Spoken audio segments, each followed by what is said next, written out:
the recent abolition of slavery in the United States. So she was conceived of by the anti-slavery activist Edouard de Laboulaye. There were two main people who worked in her physical structure. There was an architect named Gustave Eiffel. His name might ring a bell. He built that very famous Eiffel Tower in France. So he built her steel framework, like her skeleton. Above that framework is a very thin layer of copper. It's the width of about 2 pennies pressed together. That's how thin it is. It used to be a reddish or goldish brown color, just like a penny. She turned green over the years due to a chemical reaction between the copper and the elements called oxidation. You can also call this green skin that she developed to be a patina. So it took about 10 years to build this statue, after which she was disassembled into 350 pieces, packed into 214 crates, shipped across the ocean, and then reassembled. So it took about 10 years to build this statue. I just said that, but just so you know, it took that whole decade to build her. Including her pedestal, she stands at 305 feet tall. If we're talking her feet to the tip of her torch, that's 151 feet. I know you're dying to know the length of her index finger, right? So Street can move fast, yo.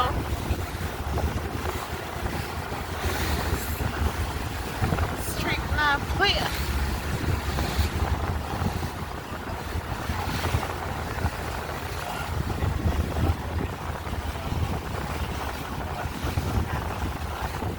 coming up on our starboard or right side, we're going to begin to pass an island called Governor's Island. Governor's Island used to be smaller. They expanded this natural island with land built. When they were building the Lexington Avenue subway line in Manhattan, they were digging out the tunnel. All of that rock and dirt from underneath the ground was used to extend this natural island. This Castle Williams dates back to 1811. These days, Governor's Island is like a public park. You can take a ferry there. It's a short trip across the water. So there's a spa on Governor's Island, which I hear is pretty good.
You can